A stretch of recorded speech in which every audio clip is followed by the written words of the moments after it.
Alrighty, welcome back to the channel. Swimbait79 here. Thank you for clicking on the video. Do me a favor and go ahead and hit the like button. Helps out my channel. Today's video is going to be about umbrella rigs, also known as Alabama rigs. They are highly controversial. But before we go into this video, I need to recommend that you check your local fishing guidelines and local and state fishing guidelines to make sure you know how many hooks you're allowed in your state. I live in the state of Washington. We're allowed 3 hooks on one bait, so I'm able to run 3 live hooks on these baits. Some of them come in 3 wires, some of them come in 5 wires, 7 wire, 8 wire. Some of them look like you could put 2 of them together. We'll get to that a little bit later. But for right now, you just need to check your local fishing regulations just to make sure that you comply with them and you're not fishing illegal. Yeah, other than that, let's get into the video. To me, these are just another tool for a bass fisherman to be able to utilize from season to season in certain situations, be able to utilize it. I don't see any problem with it. It is a vacuum at times. I have yet to catch 2 fish on the bait. I've come very close this last year. This year is one of my things on my bucket list to have happen, is to catch 2 big fish or 3 big fish on that bait. They do break, so I highly recommend it. Checking out a few videos before you go to start opening them and putting hooks on them, just to see what everybody else is kind of recommending. I'm basing my video and my knowledge off of my own experiences with these baits after buying them and fishing with them for a little bit. I learned most of my bread and butter stuff from Tactical Bassin. Once again, these baits come in all different shapes, sizes, price lines, price guides. You could buy a cheap bait and still be in $20, $30 per bait. Once you put all the swim baits on it, all the hooks, jig heads, swivels, split rings, all that stuff. CPS center pin spring. Yeah, it could be well up to about $40 per bait after you rig the bait. That's the deal with Tactical Bassin with their line from Hog Farmer Baits, is that they already did the work for you. You don't have to modify any of the hardware on it. It comes with A+ hardware. I'm talking 50 to 65 pound snap swivels and all that stuff. So you don't have to worry about losing a possible state record, let alone just a PB, let alone just a big fish, maybe 2 big fish on one bait. Nonetheless, it's just another tool in my eyes. Bass fishing in my eyes is considered to be just like golf. You don't see anybody playing 18 holes of golf with 1 club. Maybe Happy Gilmore, but even then he sucked at putting. So, yeah, you just don't see anybody utilizing 1 rod. You gotta have a rod for the right situation, the right technique. But let's go ahead and get into this. My favorite A-rigs that I have are the Hog Farmer baits. Let's go back for a minute. Let me tell you how the umbrella rig, the Alabama rig, really got famous. Back in 2011, Paul Elias was a FLW tournament professional bass angler, tournament angler. He fished a FLW $100,000 tournament on Lake Guntersville. He ended up winning that, utilizing this bait. He set a bunch of records, pissed a lot of people off. So BASS and FLW outlawed the lure, so you couldn't fish those circuits, those high dollar circuits, utilizing that bait. To this day, a lot of people still frown down on this bait, but nonetheless, I tell you, it's one super fun bait to catch. Just make sure you check your local regulations to be able to comply with them. Anyway, let's get into this. So my two favorite models are going to be the Hog Farmer Tactical Bass Flex Rig. I think it's a 5-wire, or a 5-blade. This technically has 4 right now, but that's because one of the dummies broke off. So it has 3 dummies on top and 3 lives on bottom. And when I run my lives, I run 1/8 of an ounce on the outside and 1/4 on the inside if it's up shallow. If I can go down to a 16 on the sides and the 1/8 in the middle, I could probably throw that in super shallow water. I could still throw this in fairly shallow water, as long as I retrieve it fairly fast. If you put all 3 jig head sizes the same, it won't keel as fast, and it won't go right side up as fast right when it hits the water. I give it a couple pumps, and that thing's back to right side up and ready to rock and roll. I like the 3 dummies and the 3 lives. That was a pretty good idea. They tell you to, when you bend your arms out, to come out about a 1/2 inch, maybe a little bit more than that, and then make your bend, so it's not so much stress on this head right here that you kind of tie onto. It's not really a weight there, but you know, some of these rigs have come a long ways, because they used to be really big, bulky. You had to have pretty much 8-foot broomsticks to be able to throw it, which you still, you can get away with the 7 foot 6 medium heavy to a heavy action rod for stuff like this easily. You probably get away with a 7-foot medium heavy with the 3-bladed rig, but I throw this on a 7 foot 6 medium heavy 20-pound fluorocarbon, smallmouth, largemouth, spotted bass. They're opportunity feeders. They see this coming by them, they're not gonna, it's like 50-50. Either they're gonna eat it or they're not. 9 out of 10 times I feel like they're gonna eat it, and it's competition for them. So it's the first one to smash into that bait ball. Bam, there you go. My other favorite rig is going to be the Hog Farmer Baits Mini Rig 3-wire 3-blade rig. This one I really like because I can really manipulate the different jig heads on it to get it down a little bit deeper or a little bit shallower. A lot of times I can put a little bit bigger swim baits on this than I would put on, let's say, this one. Usually when I run the dummies, I'm going to run a size smaller swim bait for the dummies on these CPS springs. And then they have this, which they look like they're real. They're just a little bit smaller swimming up here. And then you have the bigger ones down here kind of swimming, so it looks like something chasing that. So something's going to get that's chasing that. It's part of the food chain. It really turns on that light switch in the bass's brain to actively feed right then and there. Swim baits. I really try to keep it somewhat cheap. These tournament series by Bass Pro Shop, Speed Shad, No Limits swim bait. It's just a solid body swim bait, very similar to the Kitech.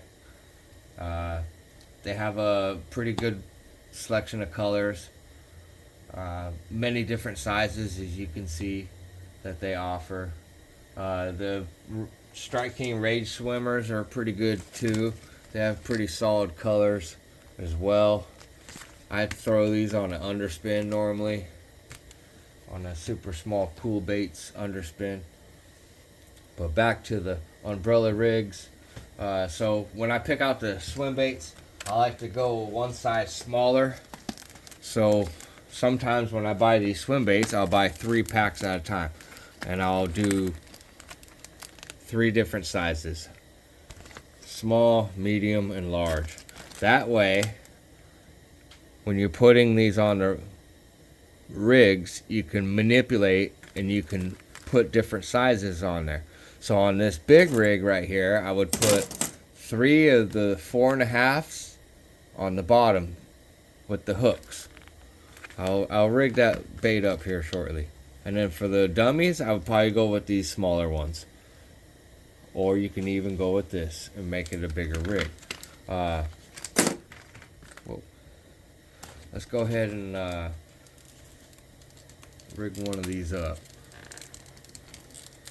Let's go ahead and do the bluegill. We'll go with this. Can't make up my mind. Before I do that, let me go ahead and show you some tools that you're going to need that make this a whole lot easier of a process. One is your simple, just a pair of pliers. Doesn't matter if they're bent or not.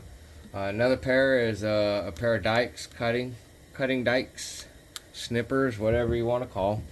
A pair of scissors, and a pair of pliers, split ring pliers. They have the little funny tip on it. As a kid, I never knew what the hell those were, but that's what it is. I always like to run that on the top side. I think I got these at Bass Pro Shop. They're pretty good little pair. Not bad, very handy to be able to get the split rings on and off, get the jig heads on the split rings, so and so. Another thing to keep them pretty handy to have is a little itty bitty can of WD-40. You could spray and pretty much condition your blades to be a little bit less rusted. This is all cheap, fairly cheap metal, so like this. Plus I've had this bait for I think 2 years now. I've caught some very good fish. The less fish that you deadlift and swing aboard, the less stress on your heads and wires, like this one. But yes, the more fish you net or lip, going to be a lot better off. I highly suggest this. Forget everything, just grab the net. Net the damn thing, be done and over with. But other than that, those tools are pretty handy to utilize. So let's go ahead and rig up this 3 mini blade one.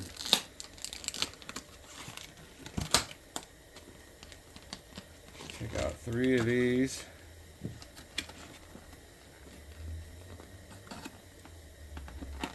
I highly suggest keeping the clamshell packaging, just in case you're not going to utilize all your stuff. Now once again, the weight system on this are 3 wires. I have a 1/4 ounce. These are Strike King swim bait squadron heads, and I have 2/4 ounces on the outside, and I have 2/8 on the outside, and I have a 1/4 on the inside. So that's going to be my keel bait. And I'll show you a cool little trick. So easily, all you do is hold this up. Now it's up to you if you want to snip this tip of this bait so this head is sit more flush. If you do that, I highly suggest utilizing a little drop of super glue on the jig head to keep that swim bait pinned. Nothing worse than making a beautiful cast and that swim bait likes to slide down the shaft of the hook, ball up at the end, makes your bait look all stupid and funny. Not many fish want to bite a stupid looking funny bait. Even though I feel like they would hit anything.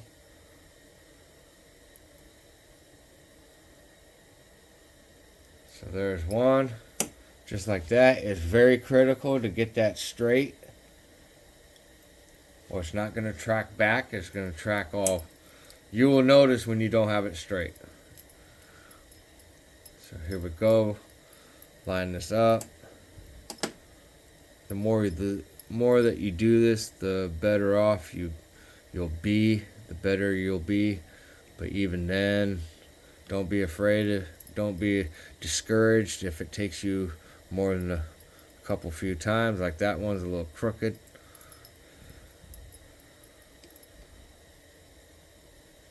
But just understand that the more that you're going to do it, the better you'll get at it. Repetitive. That's even worse than the first time.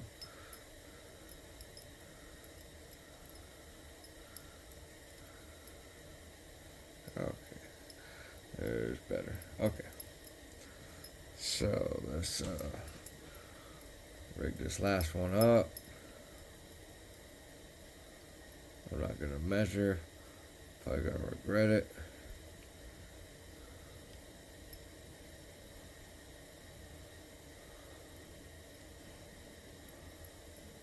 No. Alright. So yes, there you go. That's one badass rig right there, ladies and gentlemen. That thing will get stomped on. Now, the one thing I did not bring with me in the garage, which I will have in the future, is a jar of Spike It. It's chartreuse dye. I highly recommend dipping the tail of your furthest back bait of this bait ball. And these fish, you'll be surprised how many fish will target this middle back one. Your keel weight. So is this one going in the water column? This one's on the bottom. I would dip this tail into chartreuse, and 9 out of 10 times they will hit this bait. Even if you don't dye it, 6 out of 10 times they're going to hit this back bait. I don't know why. Especially smallmouth. They love to creep up right behind it. This one it's got 4.5 inch baits on it. Oh yeah. Throw it on a 7'6", medium heavy. About a 200 size reel. Oh yeah. Be catching some giant fish with that. But the chartreuse dye is it's a little kiss that you have to give when you're fishing those, and see the difference that it can make. So far as baits, I'm not too picky. I do recommend getting a little waterproof with a rubber seal and try to keep the rust out of there and the rain. But you can put all your little stuff in here. All this stuff will fit into this. That way you have all your jig heads, you have all your stuff right there. Very accessible, organized somewhat, and there you have it. Now, so these baits were given to me, and they are from good old Temu. So, what I'm going to tell a couple of you guys, or a few of you, I'd like to hear some feedback from it. These are bladed A-rigs. I think they're 5-wire. They're 5-wire. I'm going to put 2 of these together and fish with it. Maybe I'll do a video fishing after I put 2 of these together. I'm not going to do it right now, but just to let you guys know, look out. You might want to try to do that. And you send me back some feedback. If not, I'm going to hit you guys up with a video here in near future with something like that. Some of the split rings and hardware that I like to do if I don't buy these higher dollar rigs that already have quality hardware on it. Some of these things that don't have blades you can find for like $5 a piece. They don't basically weigh anything, but I used to strip all the hardware off like Tactical Bassin was teaching us, and you know, putting premium hardware, Hyperwire split rings on there, and then leaving it and just letting it go to trash. Uh, but you know, once I put jigs on that, jig heads on it with swim baits, a full rig, yeah, it gets up there. Pretty tedious too. Especially when a lot of them come with the snap blocks. I don't like the snap blocks per se. I like the just a little barrel swivel, I think it is, with just to connect it straight to the jig head like this. I don't like the snaps. I don't really trust too many of the snaps, but sizes of the Hyperwire split rings from Owner, I recommend are 4 and 5. Seem to be the best. If you look right here, size 5 is rated for 60 pounds of breaking strength. So you put these on crankbaits, you put these on your lipless, you put these on any baits that you're going to catch a giant fish, trophy sized fish on it. You can change all your baits with these. You would never have another split ring straighten out on you. If you've ever had one on it and do that, straighten the split ring, it's crazy. I also recommend it picking up a package of just high quality split rings, not this high quality, but this high quality. And the reason for that is to run dummies off of those. You don't need to have the Hyperwire ones to run dummies. So I always buy a pack of inexpensive but quality split rings to get the job done. For storage on these things, these are storage tubes from the Strike King Titanium umbrella rig, which I totally bought. I was sold on the idea of it being titanium. Titanium's pretty strong metal, not supposed to break. They still break, so I quit buying that. But you can easily put this stuff in here with the jig heads. It just could be a little bit difficult. Take a few minutes.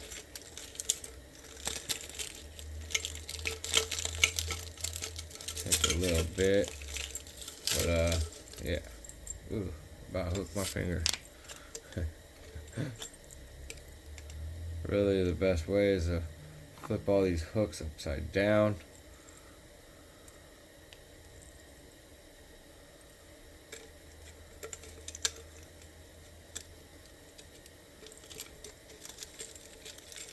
Just like that. And the whole bait will get inside there. There you go. That's gonna be for transport, but this is not waterproof. That is the part that sucks. That's how both these rigs kind of got damaged a little bit, being in these tubes. And I forgot about them inside this tackle thing, and it had been in there for God knows how long. Damaged them all up. So now, and this is what happens. They get rusted pretty bad. I don't think I could salvage those by any means. But that far storage, that's perfect. Another alternative, if you don't have super wet weather like I, living in the Pacific Northwest, you can utilize a paper towel roll. You just crimp the one end, fold it over. You can easily throw in your rig, crimp over the other end, or tape over the other end, and there you go. Easy for transport rather than trying to throw one of these in a tackle box, which is not recommended. Other than that, one last thing. If you're looking for a rig like this and you were wanting to fish as weedless, let's say in a super wooded lake with lots of wood, lots of grass, stuff like that, this is a little hack. I highly recommend picking up one of these or picking up a few packs of these Owner flashy swimmer hooks. I have a video on how to modify this from that stupid wire that comes with it to what this is right here. So if you hadn't seen that video, you should check it out. Highly recommend it. It's utilizing a few different parts, couple hyper wire split rings, and there you go. You'll never have any of this wire. This will never fail or break. The hook will get rusted and you'll throw the hook away before this stuff fails. Nonetheless, I've always had those wires fail on these Owen or Flashy swimmers, but you could totally rig this up and have it weedless on an A rig or umbrella rig, so you could totally throw it in, you know, snaggy areas. Just a little tip. Anyway, that's gonna be about it for the video. Look forward for a first fishing video of 2025. It's coming live. Well, it's not coming live, but it's coming soon. Anyway, hit the like button, hit the subscribe button if you're not subscribed, and best of angling to each and every one of you. I appreciate each and every one of you that hit the like button for me. Follow me on Instagram. Link is in my bio. Anyways, thank you for watching. Swimbait79 out.